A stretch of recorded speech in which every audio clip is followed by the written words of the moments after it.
Dan ini terjadi setiap saat dan waktu. Jadi 4 perkara nufus, anfus, tanafus, nafas.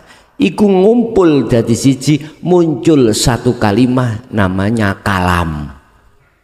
Suara. Jadi di dalam suara itu ada 4 rangkaian, nafas, nufus, tanafus, nafas. Jadi tidak terlepas dari hal itu. Lewat sifat kalam kau bisa untuk ma'rifatullah. Kalam, di dalam kalam itu siapa? Tanda hati yang tidak buta, apapun datangnya kalam, ucapan, suara, baik dari yang dikeluarkan kayaknya dari makhluk, apapun kau akan mengatakan dan yakin itu adalah kalamullah. Kefahaman kita di dalam 4 perkara tadi, dan kefahaman kita perbedaan di antara ambekan atau bernafas dengan nafas tadi, manakala tidak disertai hati melihat Allahnya, maka kefahaman seperti itu tidak ada manfaatnya.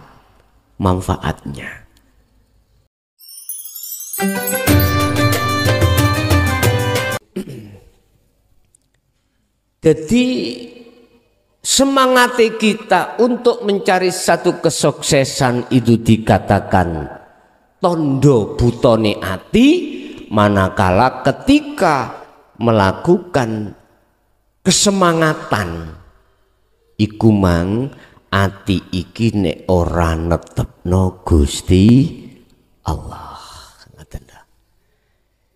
Dikatakan tanda itu mata hati buta manakala ketika istihaduka nemen-nemeni awak dhewe ing dalem, di dalam apa? Dalam rangka kesuksesannya dari satu perkara, manakala hati duduk di takholi. Tatkala hati duduk di takholi, mesti kita ngaku-ngaku nyawang makhluk kang berperan. Ini tetanda kalau basiroh kita, mata hati kita buta. 1. Wa taksiruka fima tuliba minka. Kita lalai, Pak. Hati ini lalai atas kewajiban hati pada Allah. Orang yang lalai kewajiban ruh untuk menyembah pada Allah, di sini yang dimaksud adalah ahli hijab fakot. Ahli hijab tok. Bukan ahli syuhud yang diletakkan di musyahadatul fana, bukan. Ahli hijab yang dikatakan lalai taksiruka, lalai dari tuliba minka. Tuliba, jadi kewajibannya ruh itu lalai, Pak. Loh, dikatakan lalai dari mana? Gini, wis tak buka sejarah dadimu biyen yo. Walaupun aku gak roh bapak mbok mungkrek ning jero kamar. Tapi tak buka, tapi tak mangan kates dhisik mergae weteng kula ro wingi ngaji nang Gresik mencret murus akhire kecirit wingi. Nggih klambi niki kula damel budal wis numpak montor dadakno kecirit akhire mudhun blek telek kabeh. Saking gubuhe ganti jubah keliru roke bojoku, Pak. Ya Allah. Jadi rok nisal onan belekane Pak nggih. Adik aku gak sarungan. Yes. Akhire lungguh kok ya ndelalah dipasno Allah kono gak dikei kursi. Lungguh niso dikei bantal. Bingung kula. Akhire enggak kakean apa gak kentekan akal. Serban tak deleh ngarepi dengkulku. Nek umpama gak tak deleh ngono ketok Pak aku gak sarungan, gak sualan. Kok yo pas lah ngono. Allah. Wis tak mangani kates engko cara bahasa syariate iki jene gak kecirit. Sakno jubah iki wingi wis arepe dienggo ngaji lah kok ora. Mari magrib bengok-bengok gawean aku amat dipisui, Pak. Gawean aku. Nggih, ngoten. Pun ngeten. Mayoritas ahli hijab iku lali roh iku biyen tau janji menyang Gusti Allah. Prosesi kita ada dua, proses jasad dan proses roh. Ini pun tertuang di dalam Al-Quran. Kalau prosesnya jasad kita secara tidak langsung itu dari tanah. Ruh prosesnya dari Allah. Sebelum ruh iki dipasang di wanafakhtu, ditiupkan di dalam diri jasad, ruh itu sudah ditanya oleh Allah semuanya. Ahli hijab lali, Pak. Alastu birabbikum, hei para roh, betulkah aku Allah iki Tuhanmu? Betulkah ruh sesuk itu Anda hanya menyembah, memuja dan memuji padaku? Tugasmu mung situk sesuk iku ruh apa? Hanya menyembah padaku. Ruh itu semuanya jawab, bala. Sendika dawuh berarti nggih. Syahidna, selalu syuhud sapa ingsun dateng panjenengan. Pun langsung distempel Pak Ali Gusti Allah. Jeret. Sah. Proses 40 dino ditambah 40 dino ditambah 40 dino sampailah proses di mana Allah menyiapkan seluruh apa kebutuhan jasad ketika di kandungan. Lewat ASI ibu, lewat nutrisi dalam diri ibu, akhirnya perkembangan akhirnya lahirlah jabang bayi. Rasulullah menurunkan satu hadis di dalam hadis Bukhari Muslim, kullu mauludin yuladu alal fitrah. Setiap bayi yang dilahirkan bah iku mang hasil dari Salome. Ngerti Salome? Satu lubang rame-rame, atau hasil dari sudah akdu nikah iku yuladu dan lahirno alal fitrah. Maksudnya jiwa ruh ini dalam keadaan fitrah, belum kecampuran urusan-urusan syahwatut dunia. Dereng Pak. Kau no ceritanya arek bayi lahir ceret ngawadeg langsung Pak tukokno enmek. Mboten enten. Iso ekur nangis. Apa kok nangis? Ngerti sampean? Nangis iku ada satu pertanyaan.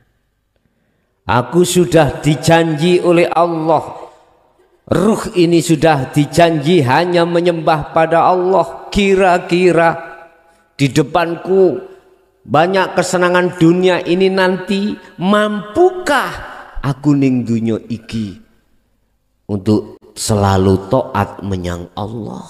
Nangis Pak, nangis. Malah nek gak nangis jari dokter ngawatirno kok diceplesi nggih. Mbuh dijiwiti, mbuh ceplesi.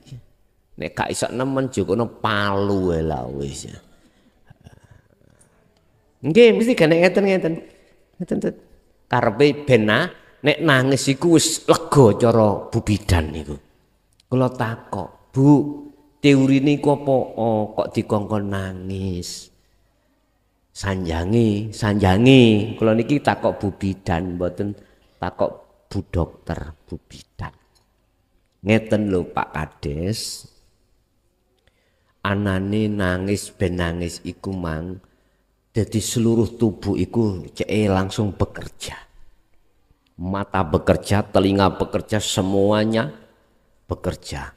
Istilah misalkan sound system iku kan meliputi berbagai komponen dalam diri. Apa jenenge power, mixer, aksesoris. Apa teng mriku kok kudu ana sinyal, ana lampune ya lewat dileboni setrum nggih dikepuk-kepuk ngeten iki cek metu setrume nek wis metu tandane iku urip ngoten cek fungsi ngoten. Cara akal saged kula trami tapi kula takon Bu Bidan nek umpama dikepuki mboten gelem nangis ya apa nggih nyun sewu dikon glondongno ya ngertos glondongno diguling-gulingno ngeten lho ndukur dalan nisor dalan ndukur ngeten lho Bu mangkane jenengan nek umpama sok dadi dukun bayi nggih ngono nek dikepuki dipes-pes mboten saged ya jungkiren unggahno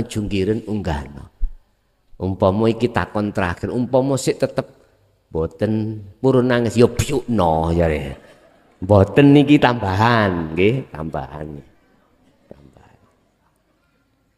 Yes. Bapak Ibu, kita akan lalai Pak ketika saat akil balik niku pun lali. Ya niki sing dimaksud tuliba. Yang dimaksud kewajibannya Allah, kewajiban ruh terhadap Allah iku taksiruka, lali kita. Jadi sepanjang kita masih ada di hukum syariah saja, kita akan lalai kalau dulu itu ada satu perjanjian antara ruh terhadap Allah. Makanya gak dibuka ayat iki di dalam syariat gak dibuka.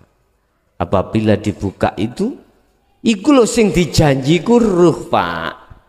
Setelah perjanjian sudah disepakati, wanafahtu dan kutiupkan. Udah.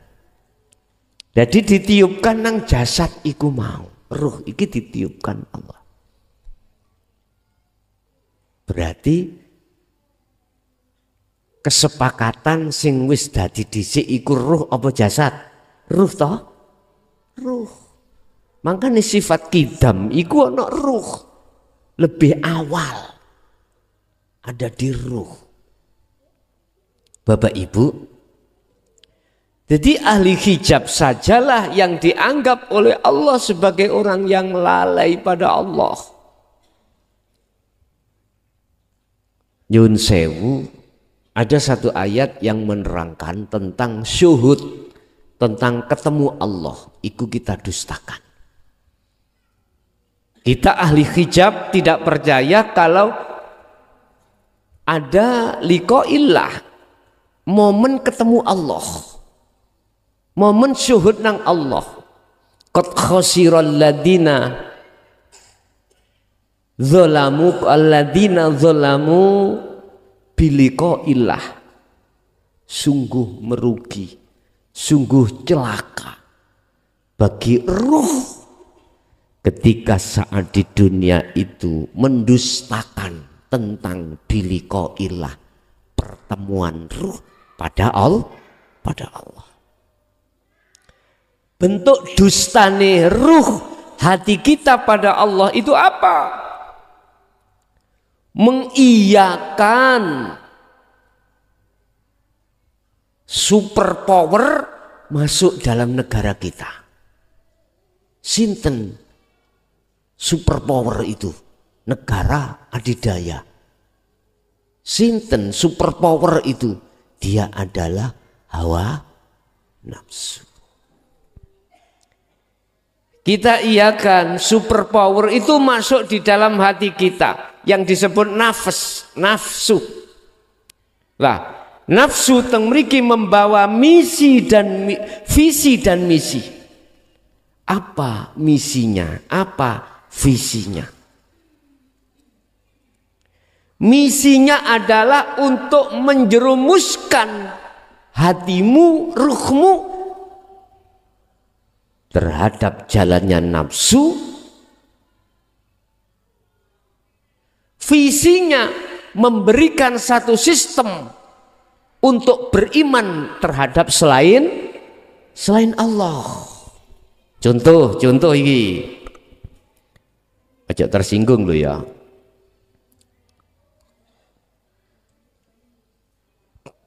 Yakino atimu ketika kuwi mangan kates,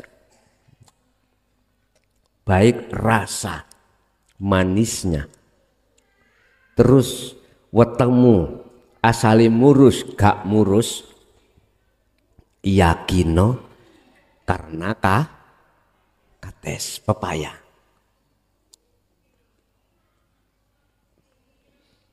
Bisikan iki Bapak Ibu datangnya dari nafas, dari nafsu, yang nafsu itu minal jinnati wanas. Bisa jadi dari manusia memberikan pengarahan, akhirnya ati yakin legine iku sumbere sangka kates. Satu sisi melalaikan terhadap Allah, satu sisi harus beriman terhadap selain Allah. Manakala hatiku seperti itu, maka syiriklah hatiku pada Allah. Nis, iku visi dan misinya nafsu. Bapak Ibu, manakala ini kita biarkan terus menerus di dalam hati, Allah mengatakan fi qulubihim maradun fazadahumullahu maradha. Di dalam hatimu ada sebuah penyakit, ada sebuah hijab yang menutup mata hatimu sehingga awakmu, dirimu dengan penyakit itu kau tidak akan pernah bisa wusul datang Allah. Lah penyakit itu tidak lama-lama tidak tipis, tidak hilang, tapi kelama-lamaan bertambah tebal, penyakit bertambah besar. Fi qulubihim maradun fazadahumullahu maradun, dan itulah akan menjadikan kegelapan ruh, dan itulah hakikate ruh masuk alam barzah. Hijab itu menutupi, mendindingi hati ruhmu, akhirnya gelap Pak. Wis, disinilah Allah dawuh, barang siapa saat di dunia mata hatinya buta, gelap terhadap Allah, a'ma maksudnya al-a'ma, maka di akhirat pun dia akan buta dan lebih tersesat lagi. Apabila butanya mata hati di dunia ini sampai pada kematian. Wis, terserah jenengan. Terserah. Apakah isih tetap mata hati kita biarkan buta, ataukah ada upaya untuk membuka tabir mata hati? Saya kembalikan pada seluruh umat. Yang jelas, innama ana mundirun, saya hadir di dunia ini sifatnya mundirun. Waqala aidon, innama ana nadirum mubin, saya hanya datang ke dunia ini untuk menyampaikan hal-hal yang berkenaan dengan ruhmu yang jelas. Urusan Anda percaya dan tidak percaya bukan urusan saya. Urusan Anda datang dan tidak, itu bukan urusan saya. Itu semua urusan Allah, pribadi saya.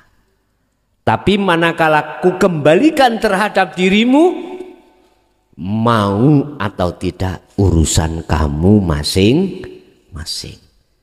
Tapi setidaknya Anda harus merenungkan surah Al-Isra kalau nggak salah ayat 72. Tolong dikoreksi nanti barangkali keliru. Wa man kana fi hadhihi a'ma, dan barang siapa di dunia ini mata hatinya buta, fahuwa fil akhirati a'ma, kemudian sudah terlanjur mati di dunia ini Anda, maka di akhirat pun juga buta. Di alam barzah, di alam kebangkitan, di alam akhirat sana Anda akan mengalami satu kebutaan.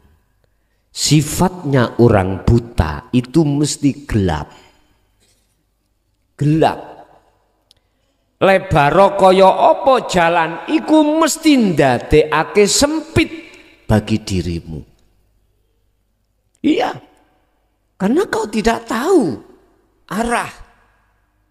Hadza siratum mustaqim, jalan yang lurus kau tidak tahu, mesti belok. Kalau nggak percaya. Udah kamu dengan mata zahir secara akal tutuplah matamu. Udah jalan kamu mulai masjid itu sampai ke timur ya. Coba aku yakin engko sing isok tekan kono takai duit 10 juta. Duit sapa? Ya mbo. Wis meremok kait kulon masjid iku sampak wetan isok tutuk embong niko lho. Jembatan niko.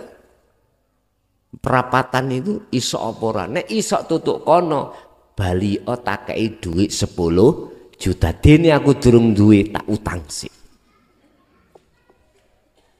Gak apa-apa. Ya perlu diuji to ngeten iki. Perlu diuji.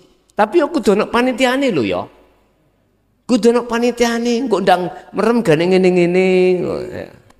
Aku yakin, ku pastikan Anda akan masuk di dalam got itu. Ku pastikan. Ya ngene iki yo aja golek duit 10 juta dibuktekno dhewe ngono lho. Iya apa gak yo. Nek dibuktekno dhewe jujur mesti merem tenan. Aku yakin gak bisa sampai ke sana. Bapak Ibu hadirin jamaah rahimakumullah. Jadi makalah tentang mata hati yang buta di pasal 5 ini,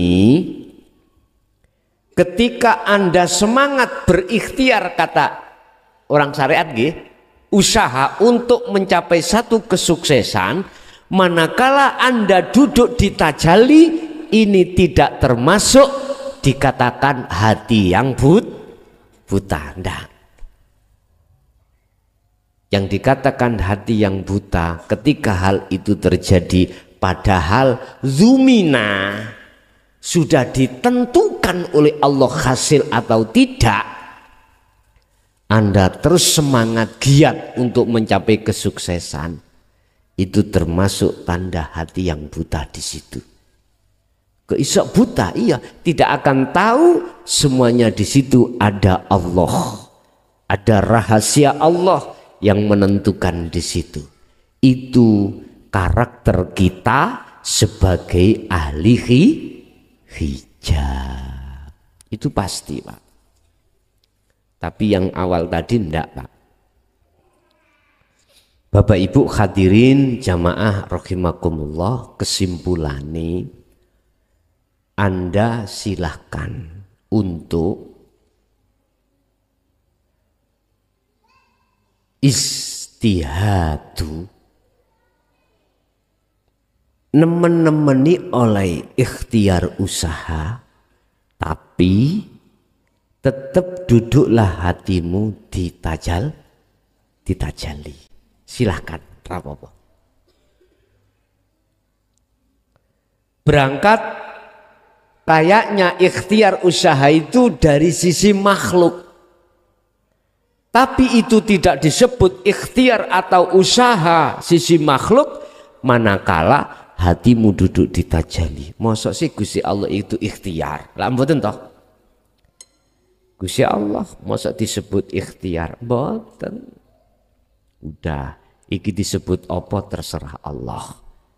Yang jelas tanda mata hati kita buta tatkala kita agawe apa wae ati tidak melihat Allah sesungguhnya yang memiliki itu semuanya.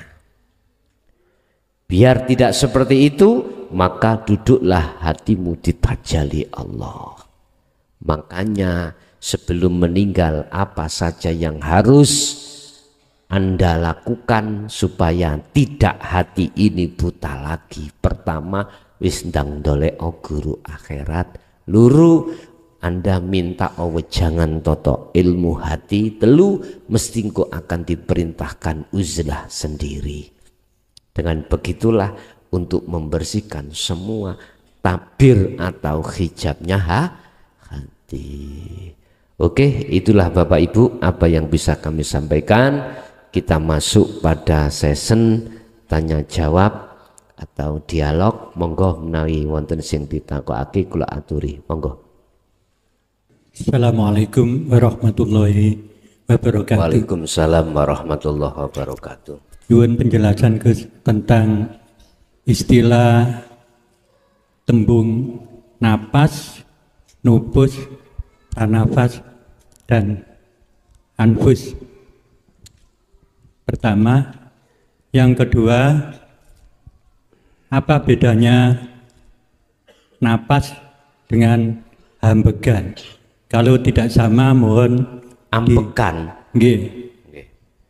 Napas dengan ambegan. Kalau tidak sama, mohon. Bahasa Indonesia ini ambegan itu apa? Pernafasan, ngoten nggih. Nggih. Terus yang ketiga, manusia diciptakan adalah untuk mengabdi atau beribadah. Nurut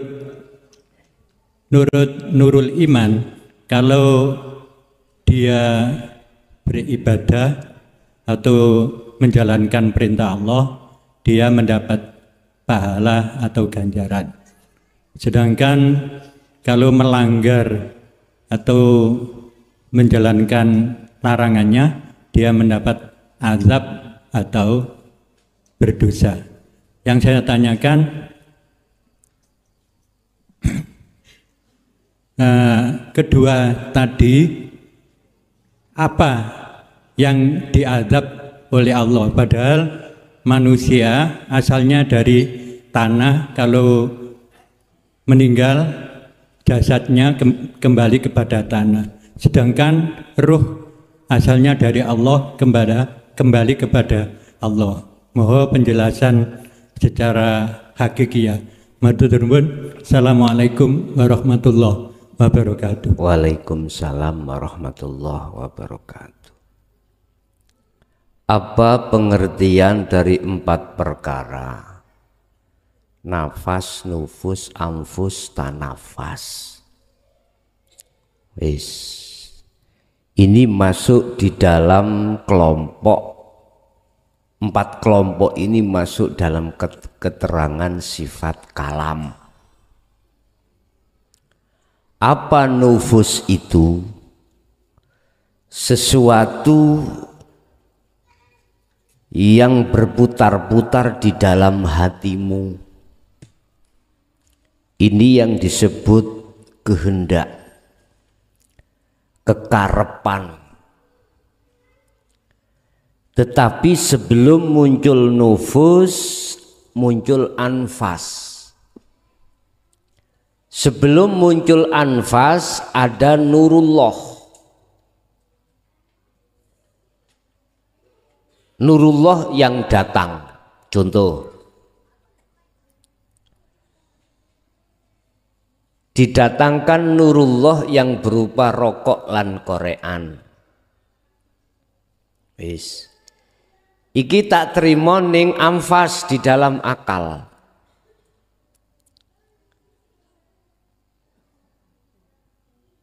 Anfas ini mlebu menyang jerone ati yang nufus itu, proses masuknya itu dibimbing oleh tanafus atau tanafas. Ngomong ngeten, enak bae rokokan yo. Enak bae nyedot rokok iku. Ati jawab, nufus jawab, yo. Iku sedoten penak. Lah, sebelum terjadinya nyedot, nufus iku ngedalne perkara. Lewat cangkem disebut nafas. Mlebu metune angin utawa swara iki ana nafas. Disebut nafas. Lah, ketika sudah kami sedot artine iradah iku sudah nyata, saya nyedot iki mesti menyatakan, ngambil kesimpulan, metu swara, oh iya rokokan iku penak. Iku bagi sing tukang rokokan. Dan ini terjadi setiap saat dan waktu. Jadi 4 perkara nufus, anfus, tanafus, nafas. Iku ngumpul dari siji, muncul satu kalimat namanya kalam. Suara. Jadi di dalam suara itu ada 4 rangkaian, nafas, nufus, tanafus, nafas. Jadi tidak terlepas dari hal itu. Satu. Terus nomor 2, apa perbedaan ambekan pernafasan dengan apa mang? Dengan nafas. Ngoten nggih. Apa perbedaan antara nafas dengan ambekan? Ngeten, Pak. Kalau dari sifat ma'ani dan maknawiyah itu bagaimana? Saya menjawab. Sebab ini, nek nafas iku adalah termasuk ma'ani, nek ambekan bernafas iku maknawiyah. Ngoten. Maknawiyahe ambekan iku apa? Nafas. Sebab nek gak ono nafas e gak iso ambekan. Wis. Pertanyaan 1 sampai 2 iki mang tak ringkes dadi siji. Ini. Kefahaman kita di dalam 4 perkara tadi. Dan kefahaman kita perbedaan di antara ambekan atau bernafas dengan nafas tadi, manakala tidak disertai hati melihat Allahnya, maka kefahaman seperti itu tidak ada manfaatnya. Sehingga panjenengan kali kula melalaikan tuliba mingka. Kita telah melalaikan kewajiban ruh terhadap Allah. Lewat sifat kalam kau bisa untuk ma'rifatullah. Kalam, di dalam kalam itu siapa? Tanda hati yang tidak buta. Apapun datangnya kalam, ucapan, suara, baik dari yang keluarkan kayaknya dari makhluk apapun, kau akan mengatakan dan yakin itu adalah kalamullah. Nafsu kan mengarahkan kau, disuruh hatimu untuk beriman. Iki suaranya anak kecil, ini suaranya hayawan. Itu seperti itu, Pak. Nggih ngapunten, cara jujur aku ngomong, wong kekandelan syariat iku ngawatirkan. Paham? Kekandelan syariat iku mengkhawatirkan. Kalau ini saya lihat dari sisi kacamata hakikat ya, mboten syariat. Kalau saya memandang ini dari kacamata syariat, ya tambah sip lho Pak. Pengikuti ya tambah ukeh. Sing mulyakno ya tambah ukeh. Bondone tambah ukeh, tambah sugih. Sekolah yo duwe yayasan mulai PAUD, TK, ibtida, sanawi, aliyah, apa perguruan tinggi. Ya Allah Pak, omsete sedina piro anggit sampean? Awak duduk manis sampai goyang-goyang ning kursi ini kok ya. Duit teko dhewe. Kuwi bayar sahriyah ben wulan piro wis tak total. Tak keluarno kanggo kesejahteraan sampean paling lho nyun sewu. Nyun sewu lho ya, nyun sewu. Aku bicara fakta di lapangan. Paling ya kamar-kamarmu tak kei lampu ya. Tak bangunno gedung. Terus apa maneh? Tak kei fasilitas olahraga. Tapi kumang berangkat ya teko duitmu dhewe. Uang gedung mlebu semene atus. Hah? Sahriyah sampean. Paling tak sangokno guru-guru sing ngaji cerit. Ngerti cerit cuman ya? Ya Allah, dewangi budal ngaji mulang pedahan pancal. Gudi-gudi. Piro cak bayarane ngajimu sawulan? 500.000. Ngingoni anak bojo keyakinan. Yakin oh sing penting Gusti Allah kok yang ngekei ganjaran nang. Tenang ae. Kula Pak, mari mobil Avanza ngalih dadi Al-Fatihah. Iya, lho faktane nggih. Ya duit syariah sampean iku tak lompokno dadi situ, aku musyawarah pengurus tak bayari crit. Sisane ndi tak ringkes. Ke tambahan tuku motor Alphard. Yo nggih Pak. Mari ngono omahku tak gedung, tak tingkat. Bila perlu tingkat 7 ya. Subhanallah. Itu karakter kita manakala kita masih ada di nurul iman. Makanya benar apa makalah Syekh Ibnu Athaillah ini. Barang siapa yang sibuk izdihadu, sibuk terengginas untuk mencapai satu kesuksesan dohir, apakah dohir iku rizki, apakah dohir iku pangkat, jabatan, kedudukan, sementara satu sisi kita melalaikan kewajiban ruh terhadap Allah, itu salah satu dalilun bukti kalau mata hati ini buta pada Allah. Setaujo cara kula dadi murid ana mburi ngono, jos guru, jos lanjut raimu lanjut kene dicak-cak wong ini. Mungsuhi gak sedidik Pak sing nyaji, ya Allah. Wis gak apa-apa.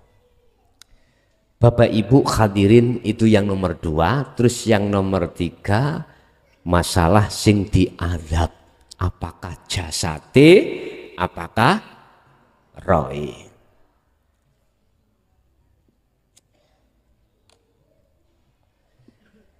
Kalau tak metik makolane Mbah Husain.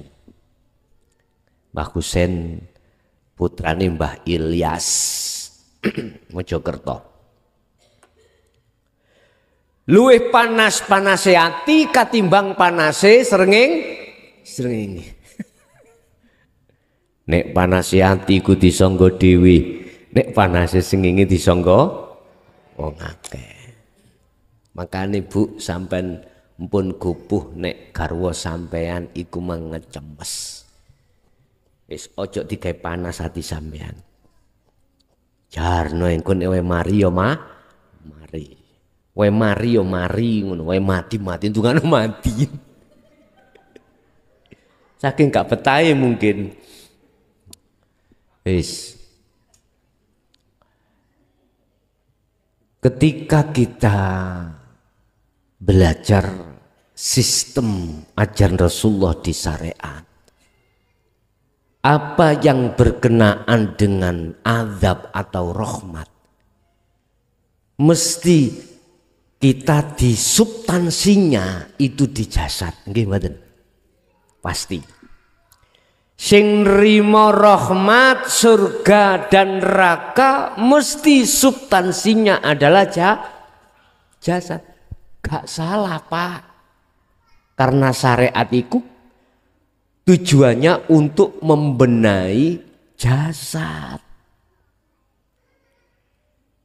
Wis, sehingga ketika Anda menjalankan perintah dan meninggalkan larangan, surga dan pahala, jasad. Ning dunya iki wis kok trimo. Endi ganjarane, endi surgane? Jenengan dipuja wong seneng, yaiku ganjarane, yaiku surgane. Wis iki tak kembangno. Percaya gak percaya, aku gak ngomong iki makalah teko sapa-sapa, terserah raimu ngarani apa. Iki makalah aku ngomong, yaiku surgane Dajjal. Ayo. Terima silakan, gak terima yuk kata masalah no. Lho nggih. Terima monggo, gak terima yuk kata masalah no. Ketika saat dirimu melakukan larangan Allah dan banyak umat yang mengatakan dan membencimu, sakit enggak? Sakit. Di dunia kau dihina, di dunia mohon maaf kau dikucilkan banyak orang. Di dunia Anda itu tadi wis tak rapenak, gelisah, khawatir dan lain sebagainya. Inilah Anda masuk dalam nerakanya Dajjal. Manakala pertanyaannya setelah meninggal setelah meninggal kau tetap masih di nerakanya Dajjal apa di neraka Allah? Tergantung waktu kau dicaci, dimaki oleh banyak orang, hatimu kemana? Hatimu sakit atau tidak? Jikalau sakit, kau pasti akan khawatir. Jikalau takut, jikalau jangan khawatir, pasti akan takut. Macam-macam. Maka ini berarti tetanda kalau kita itu adalah ahli nerakanya Dajjal, juga ahli nerakanya Allah.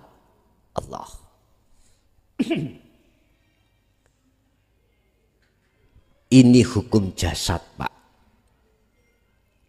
Jenengan laku elek dilokno wong mboten. Iki adapi Allah.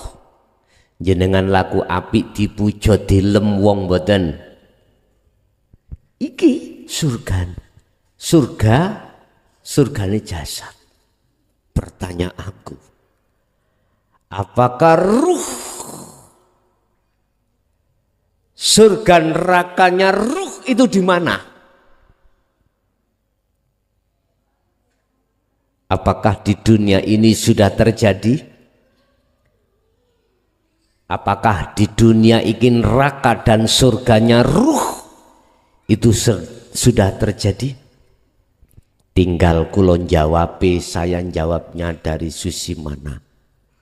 Kalau di sisi hakikat sudah, di dunia ini kita sudah masuk surganya Dajjal, juga masuk surganya Allah golongan.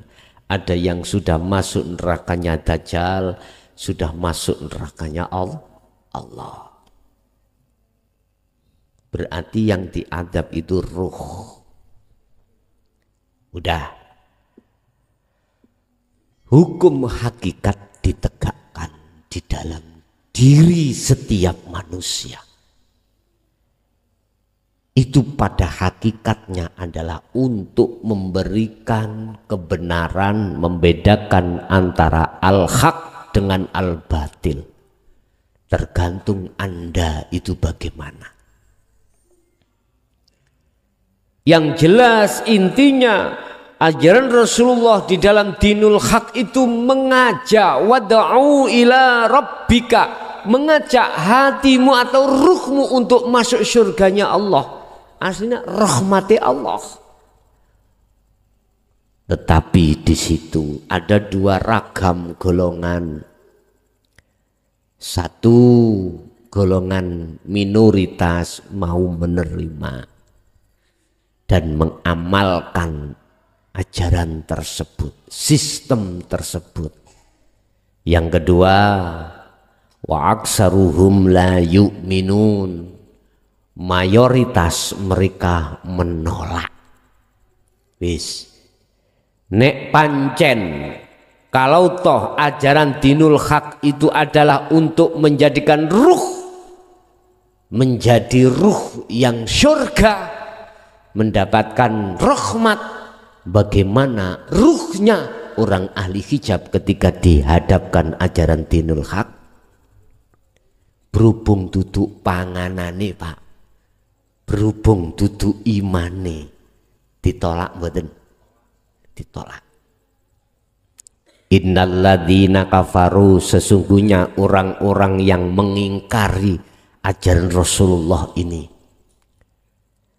iku sawaun, sama saja, alaihim, terhadap mereka, apa aandartahum am lam tundirhum, dikasih pengertian lewat ajaran hakikat dan tidak dikasih pengertian, tetap layu minun, tidak percaya. Justru nang ngati sakit, Pak. Ayo sampean delok wong sing gak menginginkan ajaran Rasulullah hakikat ini didatangkan, mesti muring-muring hati ini. Sebab apa? Dia menguatkan ajaran akal di dalam syariah niki, Pak. Makanya saya mengatakan orang kekandelan hukum syariat iku mengkhawatirkan. Ketika saat diajarkan didatangkan dinul haq, apa yang terjadi Bapak Ibu? Mayoritas batal nosian. Wah, iki gak bersanad. Gak bersanad.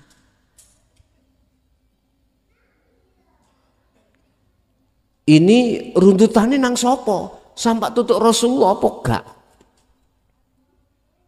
Bapak Ibu, mohon maaf ya.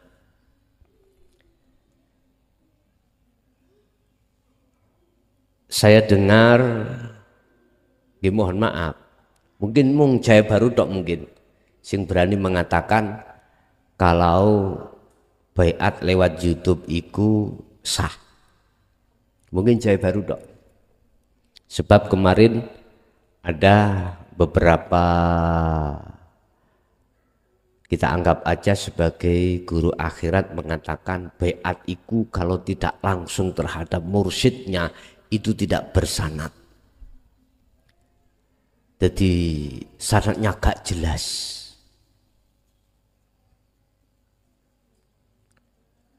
Iku sanadnya YouTube, jadi YouTuber. Oke, mungkin kalau boleh kami sedikit menjelaskan mengapa saya katakan lewat YouTube iku nggak apa-apa. Sing penting antimu iku bisa memahami, meresapi hakikat syahadat. Nyun sewu. Kalau kita membaiat, kita diposisikan sebagai mursyid, membaiat, kalau masih merasa kita yang membaiat, menurut saya tidak bersanad, karena memenggal hak Allah. Dalam hati kita, kalau kita manusia makhluk masih merasa kalau kita yang membaiat, menurut saya hakikatnya tidak bersanad. Umpomo sanate gak muttasil tapi munfasil. Apa muttasil itu sambung, nek munfasil itu putus. Satu saja kalimat. Heta, tanpa Allah pada dirimu isotah dirimu makhluk bisa membaiat.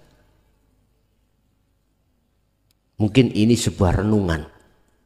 Saya tidak menyalahkan mereka yang mempunyai makalah. Kalau kau bersanad di YouTube gak sah, otomatis baiatmu gak sah. Saya tidak menyalahkan, enggak. Cuman saya mencoba untuk memberikan satu makalah dari diri saya atas semua pertanyaan, atas semua jawaban tersebut. 2. Di YouTube dan di diri saya ada Allah enggak? Bisakah YouTube akan berbunyi tanpa di situ adanya Allah? Jikalau hatimu yakin la maujudan ilallah, kau tidak akan pernah menyalahkan orang yang memakai makalah yang isinya makalah. Bila mana baiat di YouTube itu sah atau tidak sah, kau pasti tidak akan pernah memberikan satu komentar itu salah. Aku yakin. Sebab nyun sewu, makalah boleh berbeda, tapi perbedaan makalah tolong jadikanlah sebagai rahmat. Umpama diantem kromo harus beat nang wongi. Katakanlah saya Mojokerto jenengan Kalimantan loro lumpuh. Budal ya enggak memungkinkan. Mosok ati dipeksa budal nang Mojokerto. Allah meluaskan caranya. Banyak jalan menuju yaiku. Ya. Allah itu gak sempit untuk menemui kita. Allah tidak hanya di majelis taklim seperti ini aja. Allah juga tidak di surau-surau pondok pesantren masjid saja. Allah pun juga ada di lokalisasi. Allah pun juga ada di tempat manapun. Fa'ainama tuwallu fathamma wajhullah. Dimanapun Anda mengarah, di situ ada wajah Allah. Mengapa kita bikin sempit? Jadi saya menjawab atas makalah yang mengatakan siapa yang berbaiat di YouTube iku gak sah. Ada Pak? Di lewat majelis ini saya katakan, pertama, jikalau kau merasa kau yang membaiat, maka menurut saya justru itu tidak coro sanad, gak mutasil, bahkan munfasil. Sanad iku gak sambung tapi putus. Mohon maaf, mungkin ya boleh kita untuk bersatu meja ya juga boleh untuk mengklarifikasi. Tetapi yang kedua, percaya enggak kalau pada dirimu, diriku di YouTube bisa berbunyi, ada Allah enggak di situ? Kalau Anda yakin di YouTube itu ada Allah, maka la farqa bainahum. Tidak ada bedanya di baiat lewat YouTube dan di baiat langsung oleh orang yang mengeluarkan baiat itu. Karena hakikat yang membaiat adalah Allah. Kalau kita masih merasa kita yang membaiat, berarti kita ingin dipuja, ingin diikut, ingin dijunjung. Ketemu berapa? Bapak Ibu, makanya di dalam urutan menurut saya tentang kemakrifatan itu ada beberapa tahap. Kadang kita makrifat ilmu disebut ahli tahqiq, ya, ahli ilmu hakikat. Apapun bentuk ilmu hakikat, dalil, hadis, kitab, perpaduan, mukobalah, apal kabeh. Gak katik buka kitab ono sing takon di dalile Quran langsung nyeplos, di hadise langsung nyeplos, riwayate ya wis nyeplos, makalah ijtima apa jenis ijma kias sebagai mukobalah, referensi dari kitab si A si B, ahli sufi, apal kabeh.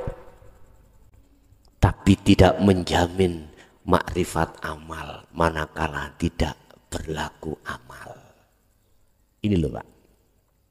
Pertama, makrifat ilmu disebut ahli tahqiq, ya.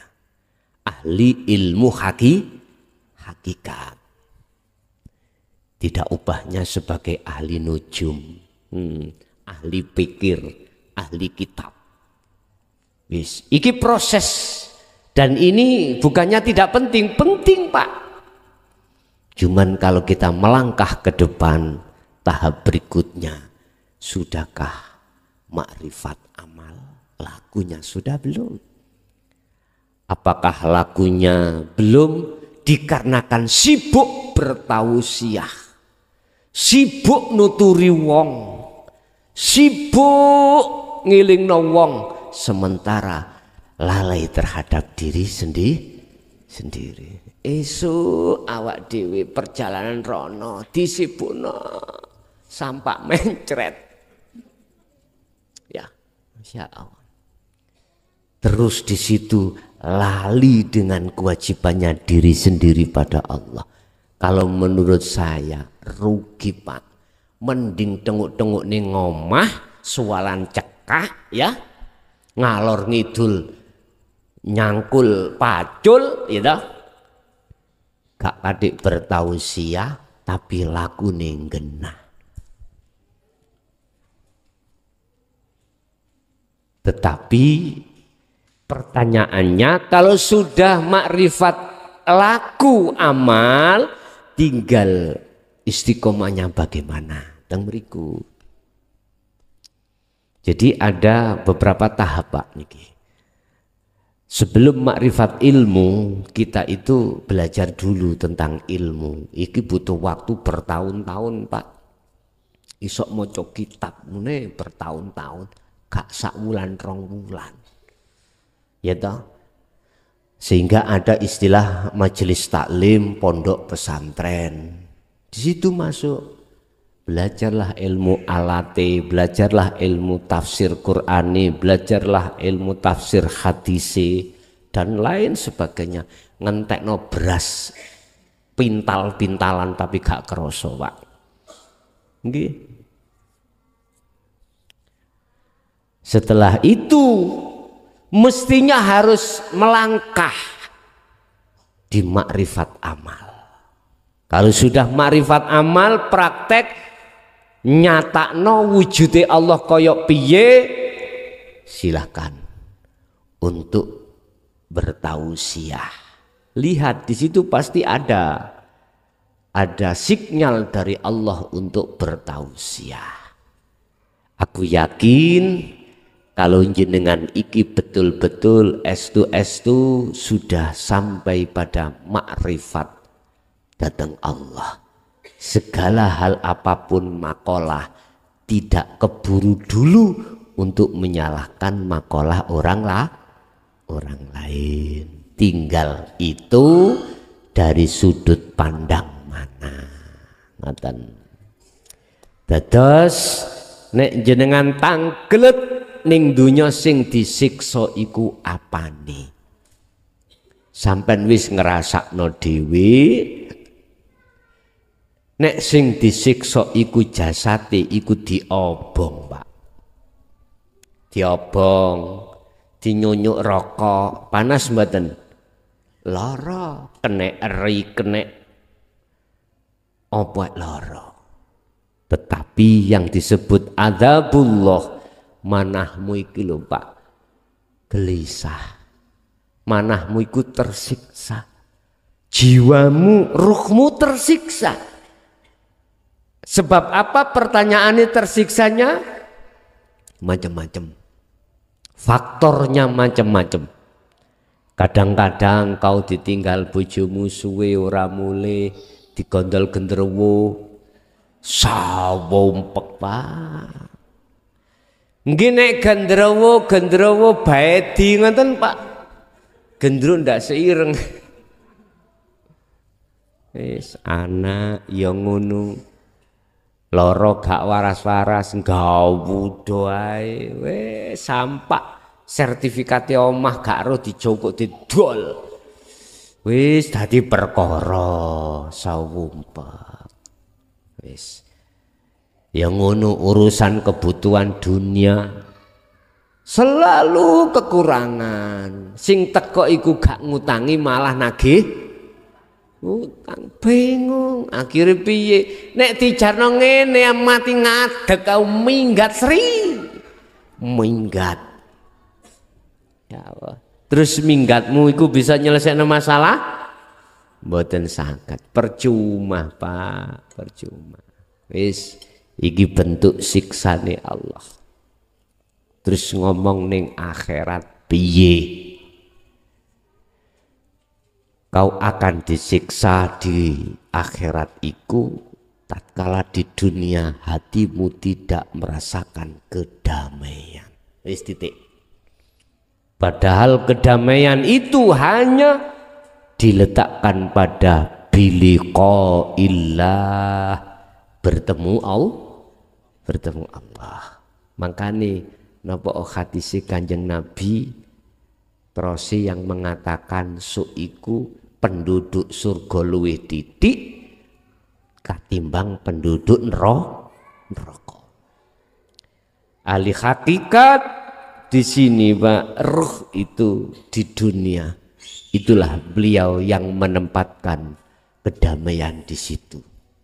Masyotoh garwa sampean kali kula nggudo ya. Njauk blonjo moh titik padahal kini ra nyekel duwe ya ta. Ketok bojone gak nyambut gawe sawompek. Ngono dadi lanang sih nek ngono, aku tak dadi wet. Nggih ngapunten. Kita sudah dididik ajaran Rasulullah itu belajar untuk melihat semuanya karena Allah. Tapi memang tidak semua kita ketika saat dihadapkan perkara gak enak itu ngomong Allah, ya dah. Si kadang kalau kita ndelok menungsone, nek ndelok menungsone, rokono lanang kok gak gelem nyambut gawe. Ganti ya, aku sing celonoan sampean sing rokan. Wah, iki jelas iki nesu mana iki. Timbang gawe mangan kates, Pak.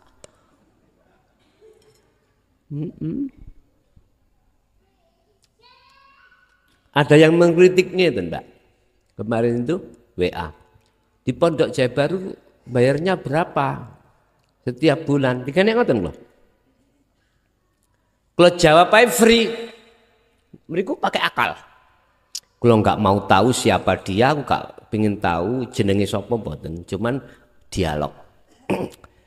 Dialog mengarah debat akhirnya. Kalau wis mengarah debat, tak deleh HP ini, kadang tak banting Yohan. Ngeten. Bagaimana mencetak generasi yang super. Lah wong mondoke gak bayar. Ngomong ngoten. Bagaimana ketika menyampaikan kurikulumnya wong gak dibayar.